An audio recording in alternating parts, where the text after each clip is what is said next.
Republican on the House Judiciary Committee, Congressman Doug Collins. Congressman, I want to get your take on the IG report. I have reported last week on Fox Business, I reported that I'm hearing the IG report will be out this upcoming Friday, October 18th. And my sources say it's as thick as a telephone book, more than just FISA abuse. Can you give us any sense of what you're expecting out of this Inspector General report, which is forthcoming?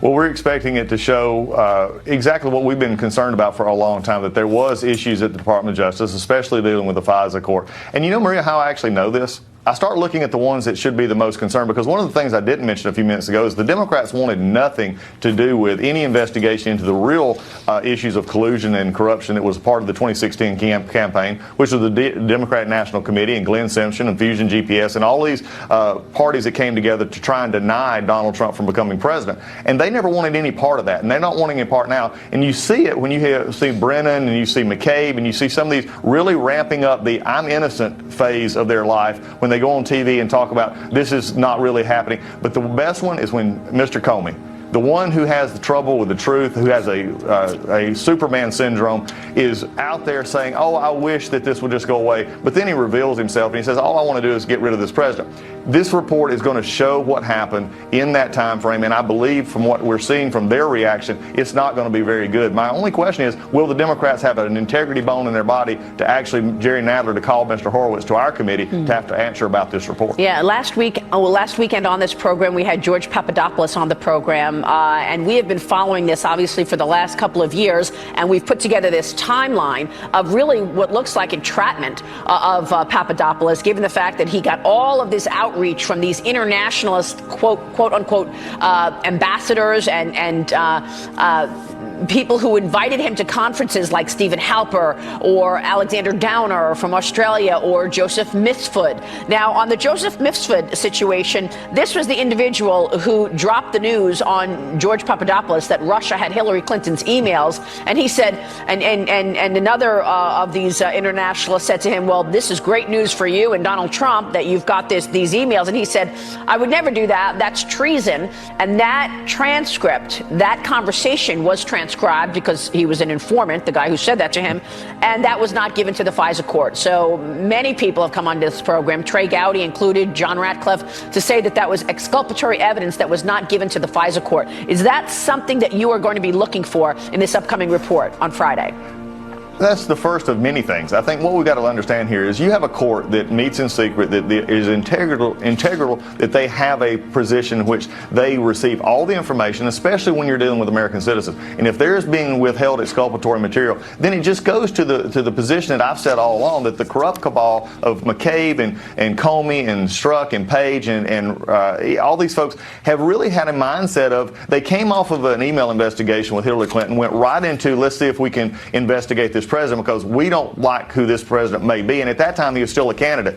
And we're seeing this build up and build up and build up. So I think this report is going to show, even Comey himself said that the dossier was salacious and unverified. Well, then why would he actually go out there and verify that before a FISA court? Why do we then come in finding out later that Mr. Durham now is enlarging his investigation to other areas all the way into spring of 2017 when we have the special counsel named, when we're also beginning to have doubts of Mr. Mueller's truthfulness in what he was actually looking for and how much Rosenstein was actually a part of McCabe. This whole deal, the McCabe memo, shows that there were actually discussions of wearing a wire to the White House. Maria, this is something that everybody needs to be concerned about. I don't care what party affiliation you have. If you're an American, you need to make sure that we actually find out, did our Department of Justice turn on us? And then these questions are going to be answered. And I believe this is what you're going to see starting with this Inspector General. Yeah, and as our timeline correctly points out, Mifsud telling George Papadopoulos about the emails that Russia had happened in April of 2016.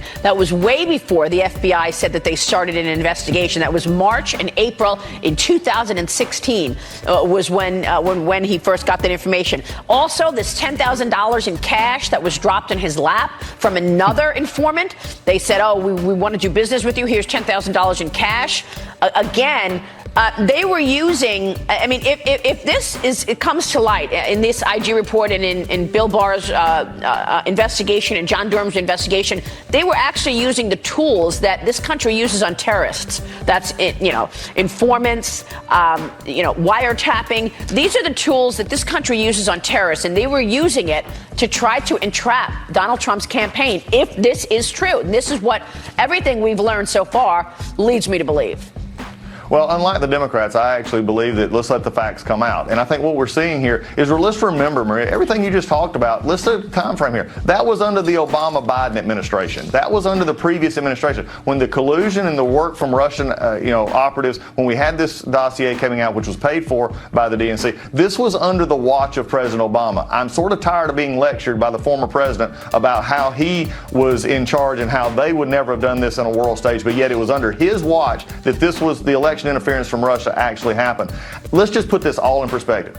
The IG report is going to show what it's going to show, and I believe it's going to have a lot more than most people are aware of, because you're seeing the players who have been involved in it squirming on stage, and we'll see how that comes out. You have a John Durham who is actually looking into this from possible charges as we go forward. But all at the same point, while all of this is starting to come out, the Democrats realized that in the light of day, they couldn't find anything to impeach President Trump on. So now they're going behind closed doors, and they're just believing that the American public is not smart enough to realize what they're doing, that they can just leak out what they want to and influence this next election cycle. Never forget, this is not about a Ukrainian phone call. This is not about anything else. This is about the 2016 election that was a failure and the 2020 election that is almost a year away. Wow. So can you do anything when being in the minority? Can Lindsey Graham, as the chairman of the Senate Judiciary with subpoena power, can he do anything? What can you do to push back on this?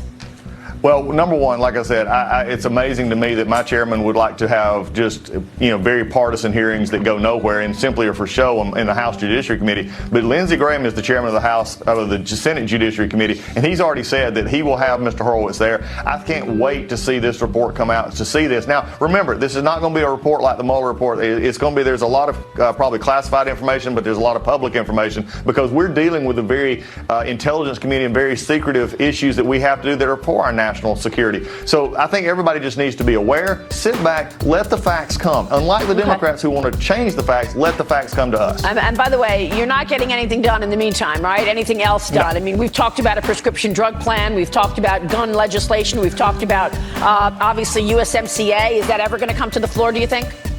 No, and here's the interesting part about it. Think about this, Maria. The president himself has reached out on transportation. The president himself has reached out on prescription drugs. The president himself has reached out on trade. The president himself did criminal justice reform last year, a bill that I helped write. These are the kind of things this president has reached out, and every time he reaches a hand out, the Democrats now in majority bite it. It's amazing he keeps wanting to work with these folks, because they have no desire to work with him, because they know that these